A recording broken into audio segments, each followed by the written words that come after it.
सत्र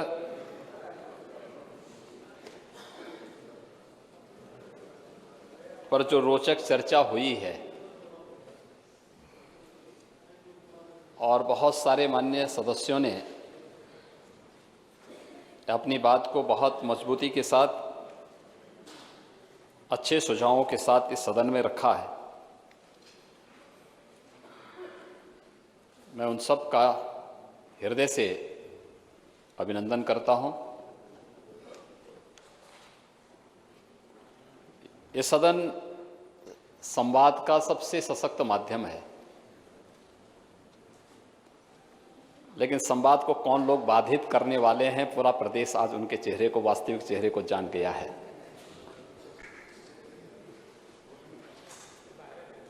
और उन्होंने ये साबित किया है। दलीय बैठक में जब हम लोगों ने सस्टेनेबल डेवलपमेंट गोल पे चर्चा कराने की बात की थी,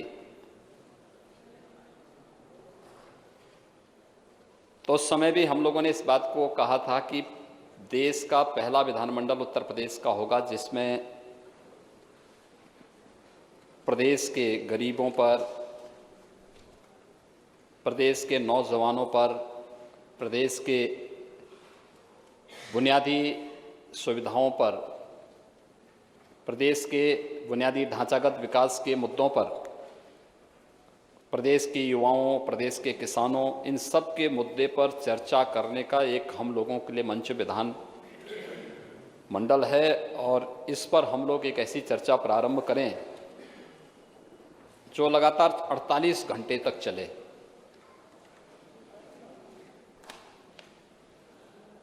सब ने दलीय नेताओं की बैठक में अपनी सहमति भी व्यक्त की,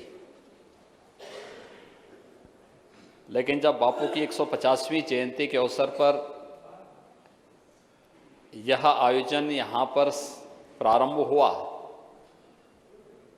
तो गरीबों के मुद्दे पर चर्चा न होने पाए, बुनियादी सुविधाओं पर चर्चा न होने पाए,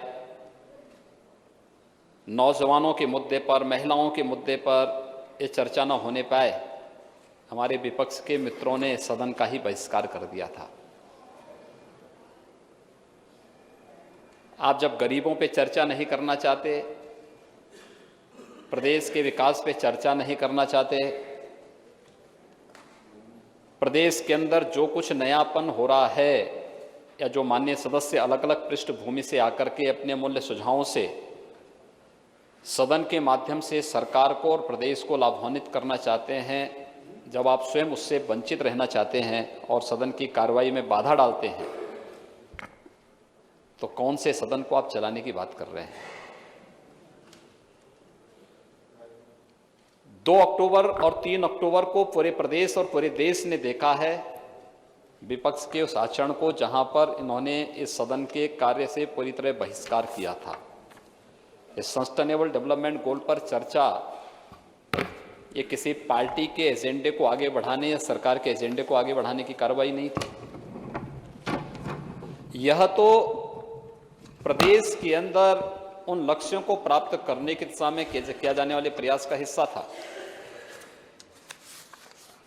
और हम लोगों ने पहले ही दिन सरकार के गठन होने के बाद जब दलीय नेताओं की बैठक हो रही थी, तब भी हम लोगों ने इस बारे में कहा था, हम चाहते हैं अधिक समय तक सदन की कार्रवाई चलनी चाहिए।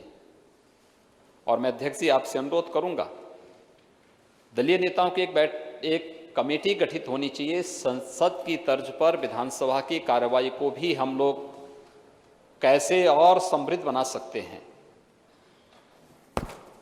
कैसे हम नियमों के अंदर आवश्यकता पड़ती है तो संशोधन करते हुए इसको और व्यवस्थित तरीके से आगे बढ़ा सकते हैं, हमें इस पर विचार करना चाहिए। देश का सबसे बड़ा विधानमंडल है, यहाँ का अपना एक मैसेज है, अपना एक संदेश है, देश के लिए भी दुनिया के लिए भी। वो हम कैसा करना चाहते हैं ये हम पर तय करेगा। और मुझे लगता है इस सदन के दलीय नेताओं की बैठक के माध्यम से उसकी एक कमेटी गठित करके मैं आपसे अनुरोध करूंगा कि इस पे हमें प्रयास करना चाहिए। आवश्यकता पड़े तो नियमों में संशोधन करके संसद की तर्ज पर सदन की कार्रवाई को भी व्यवस्थित रूप से आगे बढ़ाने की प्रक्रिया को हमें आगे बढ़ाना चाहिए। क्योंकि होता क्या है कि दलीय नेता तो बोलते हैं, लेकिन जो नए सदस्य हैं उनको बहुत बार मौका नहीं मिल पाता है। उनमें एक एनर्जी है, उनके पास कुछ कर गुजरने की एक तमन्ना है। वह अपने अमूल्य सुझावों से जिस अलग अलग पृष्ठभूमि से वे लोग आए हैं, उनके पास उसका भी अनुभव है। प्रदेश उन अनुभवों से वंचित रह जाता है और इसलिए हम लोग प्रयास करें कि कैसे उन सभी लोगों को भी सदन की कार्रवाई में भाग लेने का अवसर प्राप्त हो सके। इसके लिए हमें एक व्यवस्था यहाँ पर बनाने का प्रयास करना चाहिए। मुझे लगता है इसका जो मैसेज होगा बहुत बड़ा मैसेज होगा। विपक्ष का ये आरोप कि सरकार सदन नहीं चलने देना चाहती है, ये बजट सेशन है। बजट सेशन बजट तक सीमित होता है। अन्य मुद्दों को माननीय सदस्यों ने इस दौरान रखे हैं, उस पर भी चर्चा हुई। हम लोगों ने किसी भी कार्य से अपने आप को अलग नहीं किया है। सरकार ने हमेशा कहा है किसी भी मुद्दे पर सार्थक बहस को हम तैयार हैं। सरकार हर एक मुद्दे पर चर्चा करने को तैयार है। सदस्यों की चर्चा का स्तर गंभीर था और समृद्ध था, तो उत्तर का स्तर भी उसी प्रकार का गंभीर और उतना ही समृद्ध रहा है। पूरे सदन के दौरान मंत्रियों के द्वारा दिए गए वक्तव्य और सदस्यों के द्वारा उठाए गए मुद्दे इस सब का प्रमाण है। हम लोग चुने गए जनप्रतिनिधि हैं, जनता के प्रति हमारी भी प्रतिबद्धता है। और मैं आप सबसे पूछना चाहता हूं, आप 15 वर्षों के उत्तर प्रदेश विधानमंडल की कार्रवाई को उठाकर के देखें।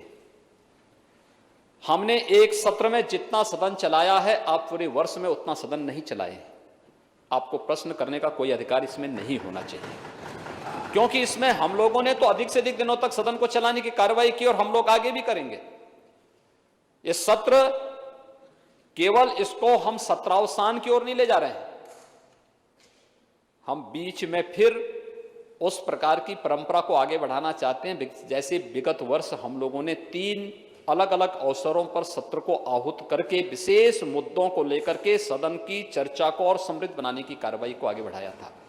सस्टेनेबल डेवलपमेंट गोल पर इस सदन में चर्चा हुई थी। संविधान दिवस पर इस सदन में विशेष चर्चा हुई थी। एक अन्य मुद्दे पर भी हम लोगों ने विशेष चर्चा को आगे बढ़ाने की कार्रवाई की थी। रिजर्वेशन से जुड़े हुए मुद्दे को लेकर के विशेष सत्र हम लोगों ने यहां पर आहूत किया था। और ये 3 विशेष सत्र सामान्य चलने वाले सत्रों के बाद अतिरिक्त रूप से भी यहां पर पिछले वर्ष चले थे। और मैं उम्मीद करता हूं कि इस वर्ष का ये पहला सत्र है। महामहिम राज्यपाल के अभिभाषण से सत्र का शुभारंभ हुआ था। इसके उपरांत बजट पे चर्चा करते हुए आज बजट यहां पर पारित हुआ है। मैं सबसे पहले पूरे सदन के सभी दलीय नेताओं का, सभी माननीय सदस्यों को हृदय से आभार व्यक्त करते हुए सबको धन्यवाद भी देता हूं कि सबने राज्यपाल जी के अभिभाषण को भी और बजट को भी यहां पर पारित किया है। अलग अलग मुद्दों पर भी चर्चा हुई, अलग अलग विभागों के बजट पर भी चर्चा हुई है और काफी अच्छी चर्चा हुई है। मैंने पहले भी कहा था आपको कि संसद में अगर 16 मंत्रालय हैं तो 16 पे चर्चा नहीं होती। 4 लोकसभा में चर्चा होती है, 4 राज्यसभा में चर्चा होती है। शेष अन्य विभागों के बजट को कमेटी की बैठक में चर्चा करके उनके ठोस सुझाव को उसमें शामिल करके और फिर उसको सदन में रखा जाता है। सदन उसको स्वीकार करता है। कमेटी की बैठकें भी बहुत समृद्ध होती हैं, बहुत अच्छी होती हैं, बहुत सार्थक होती हैं। और मुझे लगता है कि कहीं ना कहीं हमें विधानमंडल की कार्रवाई को भी उस समृद्ध परंपरा की ओर आगे बढ़ाना चाहिए। हम लोग चाहेंगे कि अभी आने वाले समय में बहुत सारे ऐसे अवसर आएंगे जिस अवसर पर हम लोगों को बैठने की आवश्यकता पड़ेगी। अलग अलग मुद्दे पर हम बैठेंगे और हम लोग तो चाहेंगे कि प्रदेश से जुड़ी हुई अलग अलग मुद्दे पर अलग अलग समय में विशेष यहाँ पे सदन की बैठकें आयोजित हो।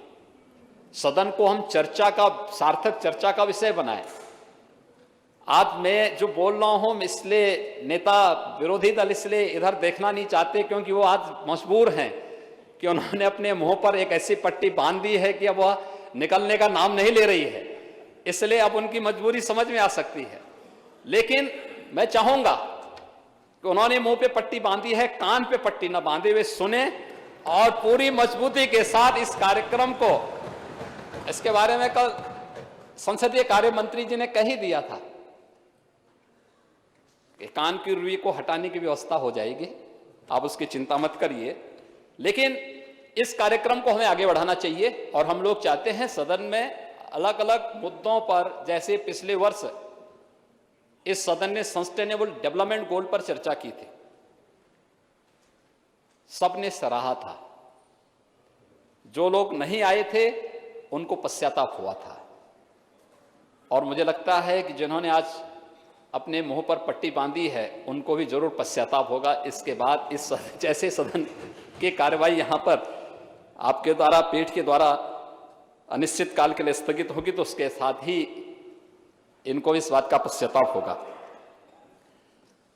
महोदय, हम ये भी चाहते हैं कि अलग अलग विषयों को लेकर के, परसों आपने विधायक निधि के मुद्दे पर भी यहां चर्चा की थी और उससे जुड़ी हुई जो गाइडलाइन है उसमें आज के अनुरूप क्या संशोधन होने हैं, इसको लेकर के भी मैं चाहूंगा कि इस पर दलीय नेताओं की एक कमेटी बना करके और वे सभी सुझाव लेकर के एक समय सीमा के अंदर अगर प्राप्त हो जाते हैं तो हम लोगों को दोनों प्रकार से मदद मिलेगी। एक मदद आज के कार्य के अनुरूप, क्योंकि एक समय था जब विधायक निधि जब आई थी तब इस बात को लेके, तब गांवों में इस बात की चर्चा होती थी कि हमें खड़ंजा का कार्य करना है, तब विद्युतीकरण के कार्य के लिए, तब उस समय की आवश्यकता कुछ और थी, आज की आवश्यकता कुछ और है।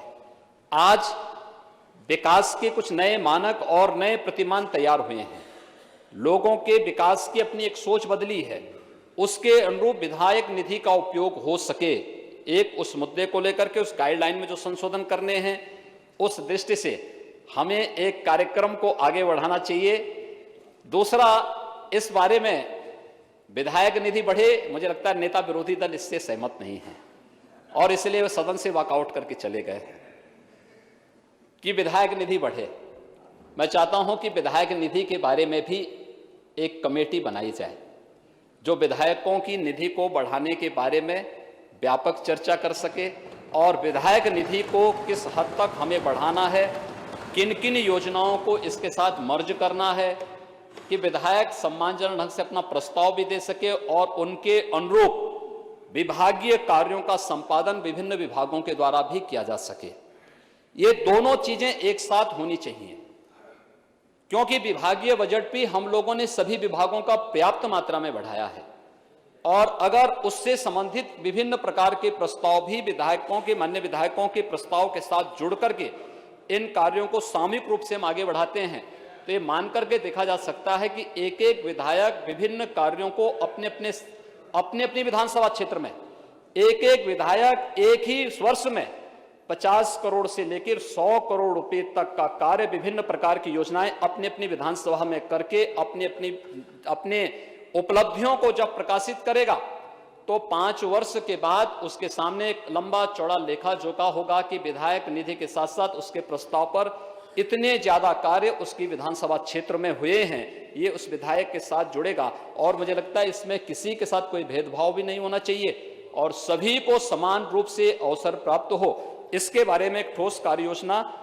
उस कमेटी के माध्यम से बनना चाहिए। और मैं चाहूंगा कि संसदीय कार्य मंत्री और वित्त मंत्री की ही अध्यक्षता में अगर इस प्रकार की कमेटी बनती है तो मुझे लगता है कि अच्छा होगा, वह समय से इस कार्यक्रम को, पूरी रूपरेखा को तैयार करके आगे बढ़ा दें और जिससे इस पर आगे बढ़ाने में हमें मदद मिल सके। इसके साथ ही एक बात की चर्चा जो अक्सर होती है और हमें जो पूर्व विधायकगण भी और वर्तमान के कुछ विधायकगण भी, पता नहीं हमारे प्रतिपक्ष के नेतागण उसके लिए सहमत हैं नहीं है, मैं नहीं जान सकता, कि वेतन और भत्तों के बारे में भी चर्चा होनी चाहिए। संभवतः नेता प्रतिपक्ष उसके लिए सहमत होते हैं कि नहीं होते हैं, क्योंकि अगर कल सरकार कोई घोषणा करती है, ये कल तुरंत जाकर के कहेंगे कि साहब हम तो सहमत थे ही नहीं। और इसलिए मेरा प्रस्ताव होगा इसके बारे में भी वित्त मंत्री की अध्यक्षता में एक कमेटी गठित हो, इस पर चर्चा हो और दलीय नेता इसके साथ बैठ करके व्यापक आप मुंह की पट्टी को हटा करके बोलेंगे तो अच्छा होगा।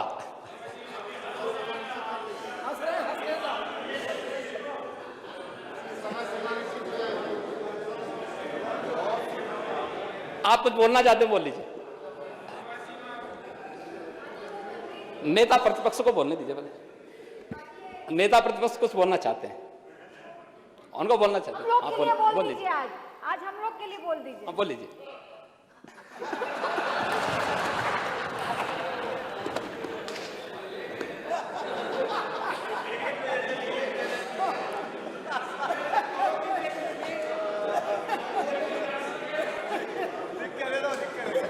वैसे अध्यक्ष जी, मौनम स्वीकृति लक्षणम।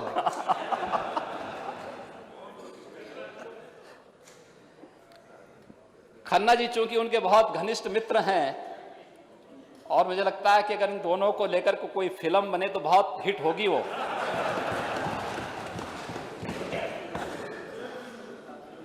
अच्छा होगा नेता विरोधी दल अगर सहमत हो तो इसको लेकर के भी एक कमेटी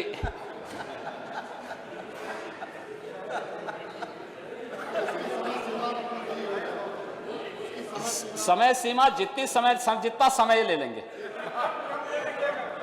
1 दिन 2 दिन 10 दिन 2 महीना 4 महीना 2 वर्ष।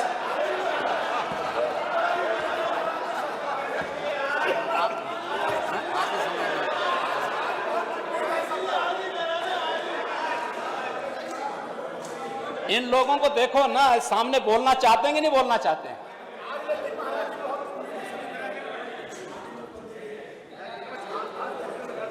महोदय, मैं प्रस्ताव करता हूं कि विधायक निधि 3 करोड़ कर दी जाए माननीय सदस्यों के लिए।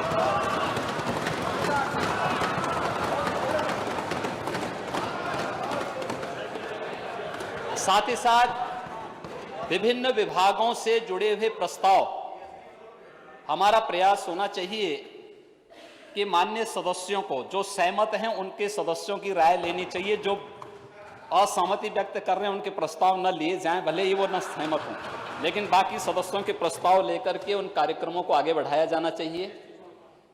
और मैं चाहूंगा कि सरकार एक पत्रिका 3 वर्ष की उपलब्धियों पर छाप रही है। इसमें सभी, यानी उसमें कोई दलीय भेद नहीं होगा, सभी माननीय सदस्यों की अपनी विधानसभा क्षेत्र की उपलब्धियों को लेकर के भी पत्रिका होगी। आप भी अगर अपनी विधानसभा की अपनी उपलब्धियों को एक बार चेक कर लेंगे और उसको भेज देंगे तो हमारा प्रयास होगा कि 15 मार्च तक हम वो पत्रिका छाप करके आपको उपलब्ध करवा देंगे। और अगर ये चीजें होंगी तो आपके लिए 3 वर्ष की उन उपलब्धियों को लेकर के जनता के बीच में जाने का एक अवसर प्राप्त होगा। जनता को आप बता पाएंगे सरकार ने किया, जनपद में ये हुआ और विधानसभा में ये कार्य हुए हैं। ये उपलब्धियां जनपद की भी और विधानसभा स्तर पर भी इसकी जानकारी मिलेगी। इसके प्रस्ताव यद्यपि हम लोगों ने जनपद स्तर पर से तो मांगे हैं, लेकिन फिर भी अगर आप लोग चाहेंगे तो उसमें जो संशोधन आप करना चाहेंगे तो उसको लेकर के जितनी जल्दी कर लें। 15 मार्च के अंदर ये चीजें जल्दी मिल जाएं तो 15 मार्च तक हम लोग पत्रिकाओं को प्रकाशित करके आप तक पहुंचाने का कार्य कर लेंगे। सभी माननीय सदस्यों को पूरी मात्रा में इसको उपलब्ध करवाने की कार्रवाई कर दी जाएगी। इसके अलावा जो माननीय सदस्य के वास्तव में वेतन और भत्तों के बारे में एक चर्चा होनी चाहिए और इसके बारे में एक ठोस व्यवस्था, क्या इसमें पेंशन की व्यवस्था के लिए होनी है, क्या इसके बारे में वेतन के बारे में, अन्य भत्तों के बारे में, उनके ट्रैवलिंग जो उनका भत्ता है इसके बारे में, क्योंकि जो कूपन का सिस्टम है क्या हमें कोई स्मार्ट कार्ड की तरफ जाना है, क्या करना है, इसके बारे में मुझे लगता है वित्त मंत्री की अध्यक्षता में एक कमेटी दलीय नेताओं की बन जाए, वो कमेटी इस पर चर्चा कर ले, चर्चा करके अपना प्रस्ताव दे दें। सरकार इस पे आपकी भावनाओं के साथ में है और हम लोग इन चीज़ों को पूरी तरह इसके साथ पारदर्शी तरीके के साथ ये चीज़ें दिखनी चाहिए, जिससे कहीं भी किसी को बोलने का मौका न मिले। महोदय, इसके साथ ही बहुत कुछ मिल गया भाई। अब तो हम पाइप पेयजल योजना पहुंचा रहे हैं, घर घर घर नल, हर घर नल के लिए 15,000 करोड़ रुपए अभी सरकार ने बुंदेलखंड और बिंद क्षेत्र में दे दिए हैं। हम लोग हर एक गांव में आगामी 2 वर्ष के दौरान इस सुविधा को उपलब्ध कराने के लिए पूरी तैयारी के साथ कार्य कर रहे हैं। भारत सरकार इसमें पर्याप्त धनराशि दे रही है, कोई भेद नहीं यहां। लेकिन बुंदेलखंड सबसे प्रभावित क्षेत्र था और बिंद क्षेत्र सबसे प्रभावित क्षेत्र था। पहले चरण में सरकार ने अपने स्तर पर इस कार्रवाई को आगे बढ़ा दिया, जिसमें भारत सरकार भी सहयोग कर रही है। और मैं चाहूंगा कि हर एक सदस्य को, जैसे बिजली के लिए आपको बोलना नहीं पड़ा, हर एक गांव में हर एक मजरे तक बिजली पहुंचा दी गई, जैसे सड़क के लिए किसी को बोलने की आवश्यकता नहीं पड़ी, लगातार सरकार की कार्रवाई उस तक पहुंच रही है। जैसे अन्य कार्यों के लिए, भाई आपने देखा होगा पहले भी सरकारें रही हैं, कोई बीमार होता था, मुख्यमंत्री राहत कोष से पैसा देने के लिए तो चेहरे और दल देखे जाते थे। आज चेहरा और दल देख करके नहीं, पीड़ित व्यक्ति को देख करके सरकार सीधे उसको पैसा 3 दिन के अंदर रिपोर्ट मंगा करके उसके खाते में पैसा देने का कार्य करती है। उसका प्रस्ताव सरकार के पास आ जाए, या आयुष्मान भारत में 5 लाख रुपए तक की स्वास्थ्य बीमा का कवर प्रत्येक नागरिक को मिला, बिना भेदभाव के मिला। ऐसे ही स्थिति हमें पेयजल के लिए भी देनी है। एक सस्टेनेबल, हम जो मॉडल तैयार कर रहे हैं वो 10 वर्ष से 15 वर्ष तक उस जो संस्था उस कार्य को करेगी, उसको उसके मरम्मत और उसके मेंटेनेंस आदि की व्यवस्था भी अपने जिम्मे लेनी पड़ेगी, जिससे हम उस परियोजना को एक सस्टेनेबल बना सकें और लोगों को लंबे समय तक इसका उपयोग दे सकें। ये कार्य सरकार के स्तर पर प्रारंभ हुआ है।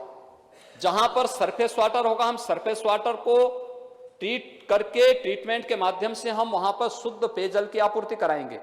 और जहां पर सरफेस वाटर नहीं होगा, ग्राउंड वाटर की मौजूदगी होगी, वहां पे ग्राउंड वाटर लेकर के हम इस योजना को पूरी तरह उनके तक पहुंचाने का कार्य करेंगे। और महोदय, मैं इसलिए चाहूंगा कि सरकार इसके लिए पूरी तरह तैयार है, हर प्रकार का सहयोग करने को तैयार है। इन चीजों को लेकर के एक हमारी कार्रवाई आगे बढ़ेगी। इसके अलावा पूरे सदन की कार्रवाई, ये सदन लगभग आज सदन का 16वां दिन है।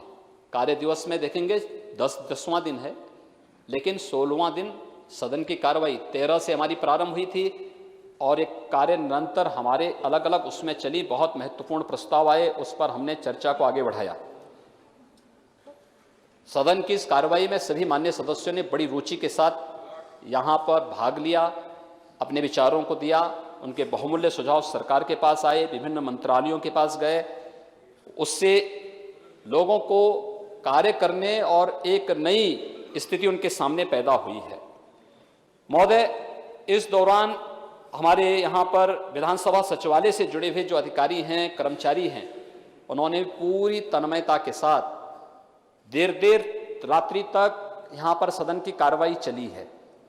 उस दौरान भी उन्होंने कार्य किया है और इसलिए इस जो पुरस्कार स्वरूप उनकी मेहनत, उनकी लगन और निष्ठापूर्वक कार्य करने के लिए उन्हें जो 11,500 रुपये की पुरस्कार राशि उन्हें उपलब्ध कराई जा रही है, इसके बारे में मैं इस सदन में एक प्रस्ताव रखता हूं। मैं सभी के प्रति हृदय से धन्यवाद देता हूं, नेता प्रतिपक्ष और अपने सभी दलीय नेताओं के साथ ही पूरे सभी माननीय सदस्यों को, जिन्होंने सदन की गरिमा को बनाए रखते हुए एक समृद्ध चर्चा का मंच उत्तर प्रदेश विधानमंडल को बनाया है। और विधानमंडल में भी इतनी समृद्ध चर्चा आगे बढ़ सकती है, संभवतः कई वर्षों के बाद ये चीज देखने को मिली है। हमें इसको और समृद्ध बनाने के समय प्रयास करना चाहिए। मैं सबके उन सभी बहुमूल्य सुझावों का समर्थन करूंगा जो प्रदेश के अंदर एक लोकतांत्रिक माहौल को और सुखद और समृद्ध बनाने में जो सहायक होगा, और मुझे उसमें बहुत प्रसन्नता होगी। मैं अध्यक्ष जी आपके प्रति, प्रमुख सचिव विधानसभा के प्रति और सचिवालय के सभी अधिकारियों और कर्मचारियों के प्रति भी हृदय से धन्यवाद और आभार व्यक्त करता हूं, जिन्होंने इस पूरे कार्यक्रम को बहुत सफलतापूर्वक आगे बढ़ा करके इस पूरी व्यवस्था को शानदार तरीके से आगे बढ़ाया है और उत्तर प्रदेश विधानमंडल की गरिमा को बढ़ाने का कार्य किया है। क्योंकि विधानमंडल की गरिमा हमारे लोकतांत्रिक परंपरा और मूल्यों की गरिमा होती है। विधानमंडल में चर्चा का स्तर लोकतांत्रिक मूल्यों के चर्चा को और समृद्ध बनाता है। लोकतांत्रिक मूल्यों पर आम जन का विश्वास और सुदृढ़ होता है, और वह आज यहां पर देखने को मिला है। मैं एक बार फिर से आपका, सभी दलीय नेताओं का, सभी माननीय सदस्यों का हृदय से आभार व्यक्त करते हुए बजट सत्र में शानदार चर्चा और कार्य के लिए हृदय से धन्यवाद देता हूं। बहुत बहुत धन्यवाद।